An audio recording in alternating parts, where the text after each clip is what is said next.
Welcome to Inside the Firm, a podcast dedicated to small business owners and hosted by entrepreneurs, Alex, Gore, and Lance Cayko. Each week, they take you on their journey of how to start, run, and grow a business by bringing you inside their architecture and real estate development firm. Get a behind-the-scenes tour of how these business leaders manage their clients and foster company culture while creating new and innovative projects. And now your hosts, Alex, Gore, and Lance Cayko. Welcome to the 4th of July issue. Independence Day, Al. Independence Day. If your local government didn't cancel your fireworks show, then you had to definitely not drive to Wyoming like me to get fireworks to light off in your neighborhood. And you definitely did not do that. I did not do that. I would not do such a thing. If you did not do that, how much did you not spend? Not $600. Oh! I did not do something that I said I would do when I was growing up, which was instead of my dad being a penny pincher, yep, and walking through and making us feel bad for the fireworks, I just said, "Here's 2 carts, kids. What do you want? What do you want, kids? What do you want?" I mean, I definitely didn't do that. No, I mean, if that's what you didn't do. If in theory. That's what you did not do. If in theory. Yep, that makes sense. So, speaking of fireworks, let's talk about a rocket ship. Beautiful. That's a Revit rocket ship. If you want to take your Revit skills up as fast as a rocket does, as fast as a firework does. If you're trying to be the Elon Musk of Revit, go to RevitRocketship.com, where yours truly trains you how to use Revit in a proven system that we've taught thousands, literally thousands. I mean, we might even be in the tens of thousands now, depending. Nah, we're between 1 and 10. 1 in 10 what? 1,000 people have taken this course. That's awesome. That's a good range. Yeah. Very precise, between 1 and 10. Not 5, not 500,000. Go to RevitRocketship.com. It's guaranteed. If you don't like it, we give you your money back. It's literally a very practical way that we've taught students, other professionals, other firms, and our own staff about how to use Revit. There you go. And unless, what I have to say is, unless you are working for one of the top architecture firms in the world, or even if you are, F9, just playing, you know what it's like to work with limited resources. But there's one resource you can access no matter the size of your business. Maybe you're even a one-person or one-person firm, or up to something like us, 10, 12, 20, 30, infinity. Go to ARCAT.com. ARCAT is a free solution for your building product information needs. They offer BIM objects, CAD details, specifications, and more from leading manufacturers. Research building products and get the information you need all in the same place without paying a cent or even registering. Give your firm a step up with ARCAT.com. That's ARCAT.com, and start building better content today. Boom. Last thing, to do all this cool, nifty stuff, you're going to need a Dell. You're going to need a computer to do it. If you're thinking about upgrading, getting something new, they have new, cool versions. I've just been looking. I've been looking over them. I've been excited. We're going to get another laptop. It's going to be awesome. It's going to be the best. So go to Dell.com/inside the firm. There, they always have savings above and beyond what you can normally get. So do all your computer shopping at that link, because you get a discount, you save, helps out the firm. We appreciate it. We appreciate you. We appreciate Dell. We appreciate me, my family. Like, I could keep going unless you stop me. The United States, the world for being the world. Like, we're not in an ice age. I got in an ice age kick before. Like, that's really critical to what's going on right now. We don't want to enter the ice age. Nope, not going to happen for another couple 100,000 years. So that's good. That's what they say. That is what they say. Do you want me to keep going, or no? What I want to hear about next is I want to hear about Al the contractor, because as many of you maybe do or do not know, but I'll tell you, Al is building a house, and it's exciting. So we are after this episode, I'm actually going to go pull one more permit. We will be building 4 different things. I don't even think you know about that. Yep. So it's not my own house. It's for a client. It's for a great client. It's an infill lot, so it's very cool. So obviously, like just a little teeny lot. And that's one of the biggest challenges I think you're maybe up against is, like, where do you place stuff on that baby lot? Yep. Where do you place stuff?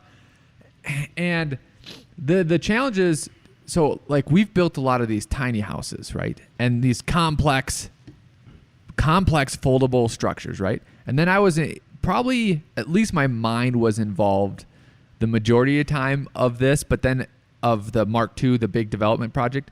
But closer to halfway is when then I got like really like more physically involved, on the site. The thing that's hard is underground. Like what I'm getting at is like you don't spend too much time underground, and I haven't before. Even before, like you're planning everything. Yes, you're planning for basements and crawl space below, but like until you unearth. Yes. Well, also think about when you're drawing too. Like you just do the foundation like glass. Like you just, my building's set. Here's some things. Yep. And there's so much different like surprises, so much things you have to think about. You have to coordinate too. Also like, okay, when are we digging the utility trenches? Who is digging the utility trenches? Like what is the order of that operation? Like, because, you could have it in excavation, but normally it's at backfill too. And then we're even bringing in this huge steel beam to span across. And I'm glad I asked. I talked to our engineer so that we drew the shop drawings the way that we wanted.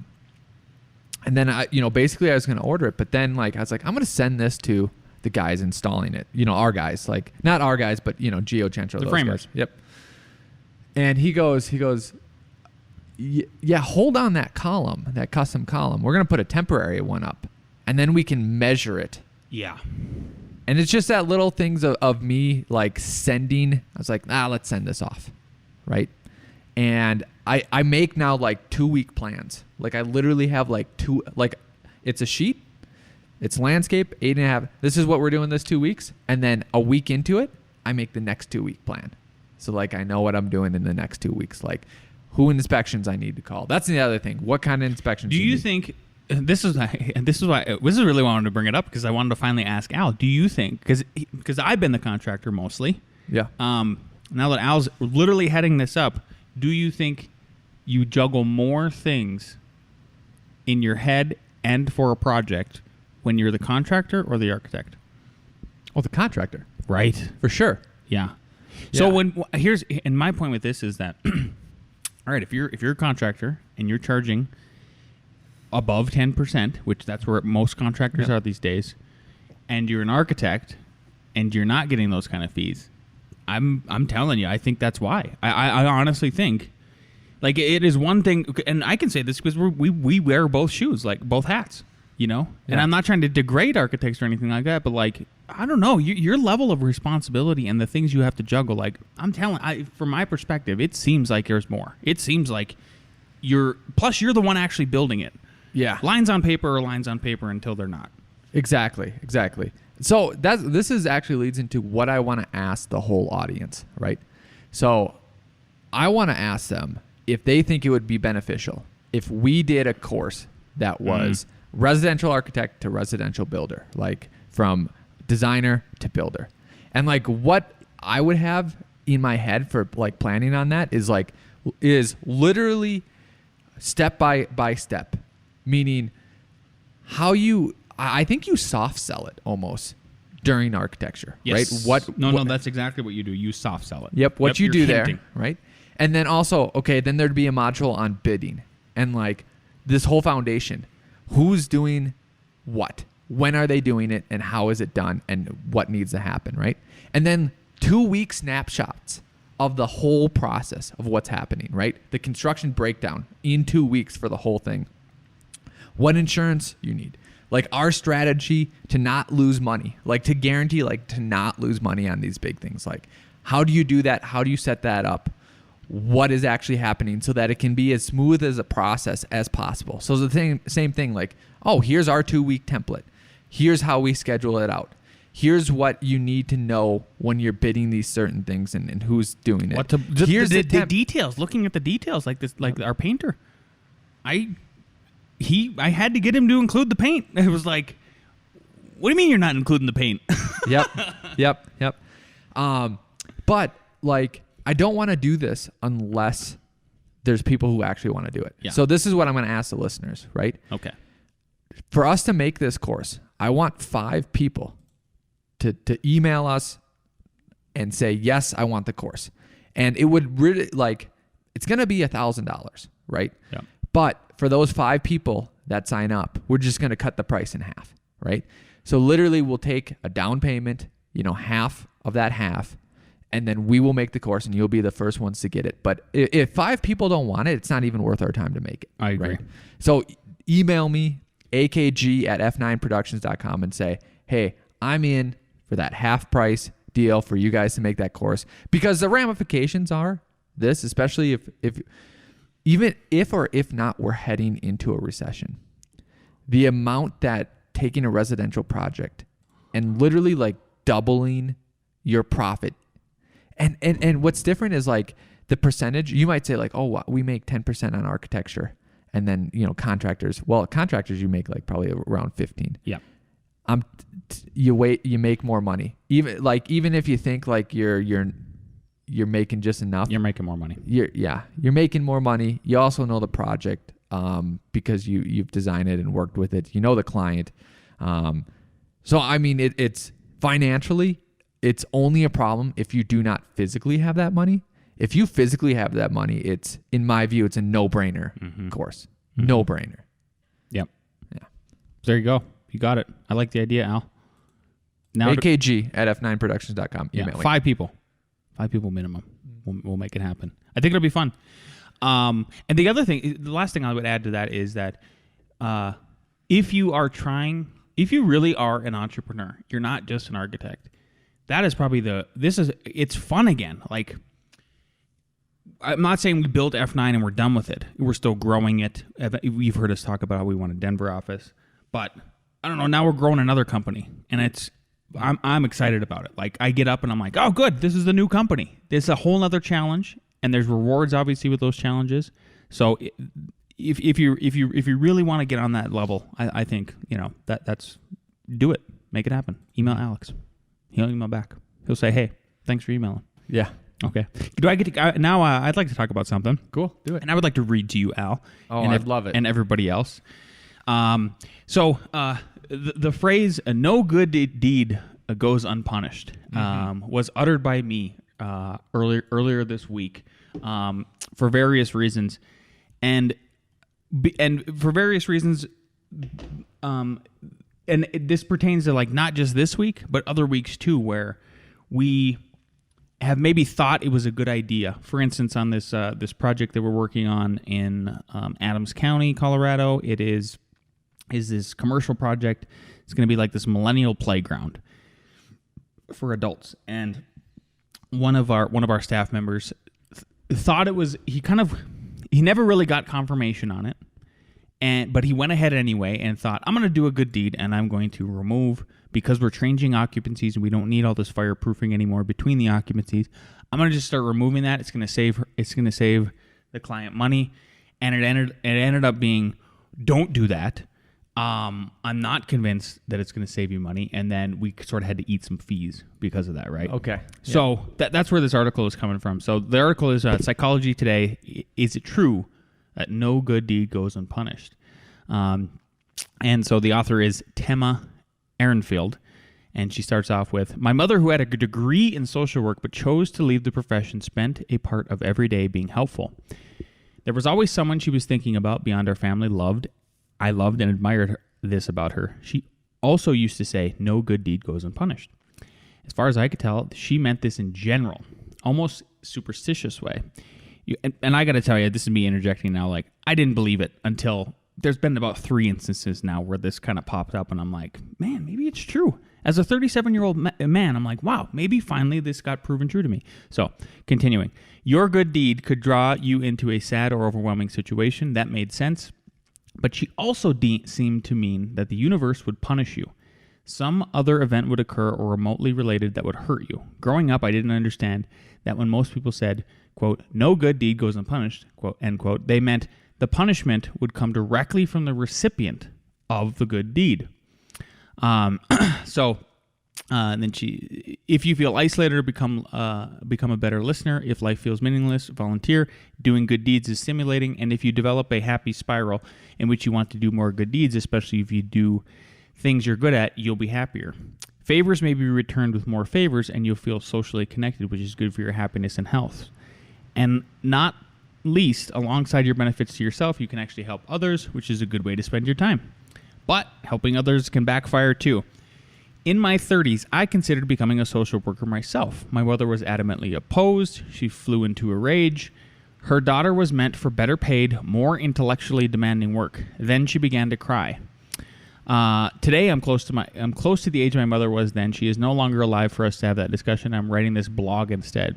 So I want to say, Mom, what did they do to you? How did they punish you? I am so sorry, because now I understand. You can say that I've been punished because I helped people who didn't want to be helped, or for the wrong reasons, or picked the wrong battles, or didn't preserve my boundaries, or am tactless or untrained. I can blame myself. But I think it's just true. Many people don't like being helped. This is me interjecting now, Lance. I don't.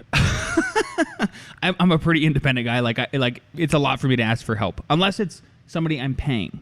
If it's somebody I'm paying, I don't know. For some reason, I moved a lot of rocks for your house. I've moved a lot. I distinctly remember him saying, "Hey, we'll come out and help." And I'm just giving you crap. And they withdraw. They may punish you. Not everyone, not always. But when it happens, it hurts and I can identify that precise pain. Here's one example. Through a mentoring program at my job, I met for 3 years, twice a month, with a junior high school student who was fighting hard for a better life. Let's call her Tina. Her single mother used to demand that Tina do all the daycare work instead of homework. Tina ran away to live with her grandmother. She wanted to be the first person in her family to go to college. We figured out exactly what grade she needed to achieve in each class to get into the most prestigious college in New York City's public university system. Her grades went up. She had a boyfriend who was trouble. She broke up with him. She applied to college. One day, Tina came to my office and said, quote, "I have a confession." End quote. I listened. I don't remember feeling judgmental. I felt sympathetic. She told me something vague about getting into trouble with the law. It didn't sound serious, though. Then, out of the blue, she didn't show up to our next regular appointment without letting me know. Was Tina in real trouble? Was she in prison? She didn't answer any of my calls. I fretted. I also understood that maybe she wanted to end the relationship and didn't know how to tell me directly, so she made up a story. After a while, I called her grandmother to ask how she was. Her grandmother was cheery. "Oh, Tina's upstate in college," she said, proudly. "I'm so proud of her. That was a relief. Could you let Tina know she can get in touch with me anytime? I just wanted to hear how she's doing. I'm really proud of her, too." "Oh, you'll hear from her," her grandmother said. "She told me that you saved her life." It's now 15 years later, and I still haven't heard from her. Tina didn't actually punish me. She just told me a scary story and disappeared. Okay. I'm curious how this is going to tie together. Exactly. It's a good story. That's why I'm reading it to you, Al. Good. There are cases of withdrawal when people become uncomfortable with being helped, but sometimes they become hostile. A friend I loved once told me her husband was hitting her. I gave her a set of my keys. She lived a few blocks away. I said, "You can come here if it's ever too much." How did this end? A few years later, she in fact divorced the husband. She broke off our friendship, saying I was selfish and didn't care about her happiness. She wrote a thinly veiled blog about a bad friend I was. I found out later she was going on vacations with the abusive husband. My moral: if I'm learning to be a better helper, there are ways to do it that don't backfire as often. I am not going to stop helping. It is good for me, and I sometimes do good. But I know that the recipients may sometimes withdraw and sometimes go out of their way to hurt me. It's not true that, quote, "no good deed goes unpunished," end quote, but some good deeds are. Okay. I like I think it's not true What is? that no good deeds goes unpunished. But I think it happens. So like instinctively we remember highs and lows, right? Like every McDonald's meal you get, you don't remember because it's just normal. But like when you get the best meal after you ran like 20 miles, like you're like, that was the best meal in the life, right? Mm-hmm. If you get like a finger in your McDonald's meal. You remember that too. Probably. So let's say, Lance, you help 10 people and one of them punishes you. You remember that because not only like is that rare and it's the opposite of what you put into it, but let's say you are a helpful person and like you helped, like not only are you getting punished for this, the person punished you doesn't realize like I've helped 9 other people before you. Like all I'm doing is trying to help people. So then it feels like, holy cow, I'm doing the right thing. I'm doing the right thing. I'm doing the right thing. And then I get punished, right? When it's probably just, I don't know if it's 1 out of 10, 1 out of 100, something like that. It does happen. Mm-hmm.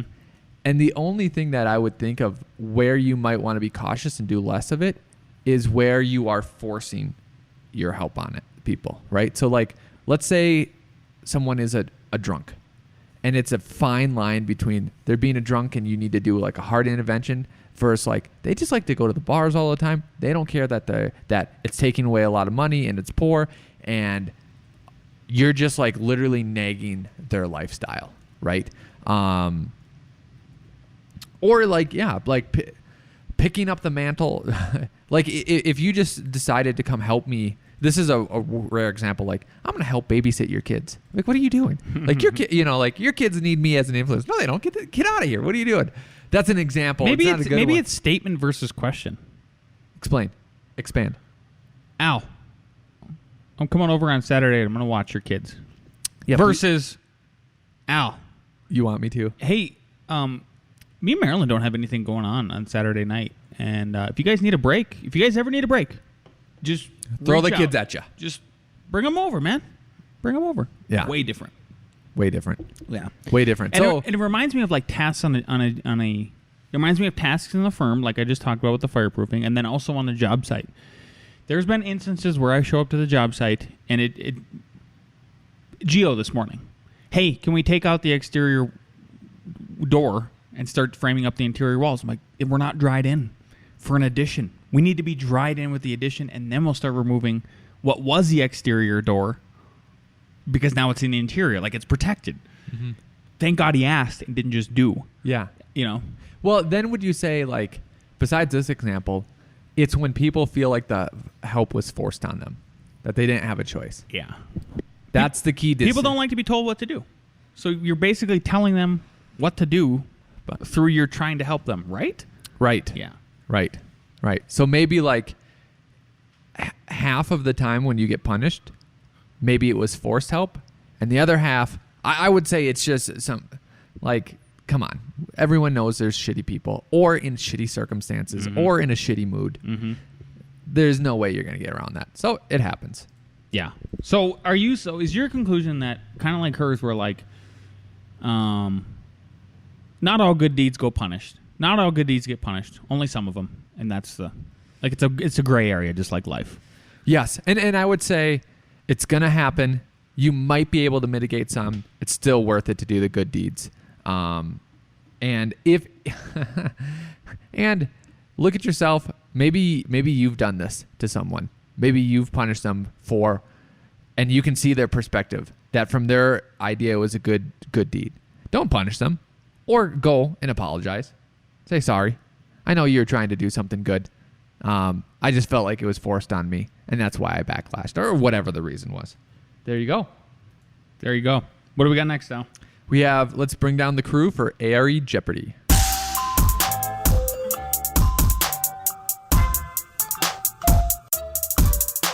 All right, first question. A measure of how much water vapor is in the atmosphere is A, dry bulb temperature, B, wet bulb temperature. Ugh, can't talk today. C, dew point, D, humidity. All right. We have D, and B. It is D. It is the definition of humidity. It's a measure of how much water vapor is in the atmosphere. Okay. Question 2. What is not one of the 4 different types of land ownership? What is not one of the 4 types? A, corporation. B, franchises. C, partnership. D, trustee. Land ownership. All right. What do we got? We got B, C, and B. The answer is B. The answer is B. Franchisees, that's just, McDonald's doing stuff. It's still it still could be a corporation. It still could be a partnership. It still could be a trustee. Yep. Probably not a trustee, but you can get the point. It can. A lot of it is trustee. Yeah, all the other three are correct. I'll be damned. All right, number 3. What percentage of total floor area can't an incidental area exceed? A, 5%, B, 10%, C, 12%, D, 15%. What percentage of total floor area can't an incidental area exceed? A, 5%, B, 10%, C, 12%, D, 15%. So we got one answer is A, C, D. You're all incorrect. The answer is B. 10%. 10%. Yeah, can't exceed that. All right, number 4. What are the edge members or beams of a diaphragm on either a roof or floor referred to as? A, edge of member, B, end of member, C, chords, D, flanges. I repeat that.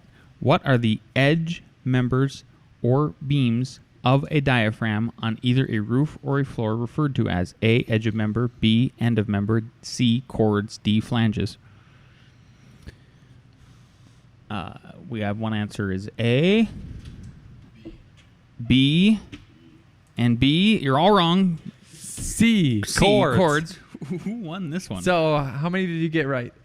1, 2. Yay! Ross wins. Where are we going to eat, Ross? Popeyes. Except you're not even. Are we doing it today? Are we eating today? No. Well, you could because Fridays people aren't coming over. It's only Al Gresh gone. I'm leaving. Yeah. I'm leaving in 5 minutes. Nice. Okay. You heard that. He's leaving. So speaking of me leaving, you probably are like, hey, Al, how do I learn Revit? You're leaving. Go to RevitRocketShip.com. I kind of said this in the beginning if you were paying attention. There you'll learn how to learn Revit from yours truly. We teach everyone here. Tyler just went through it. He loved it. He's laughing. That's all I got for you.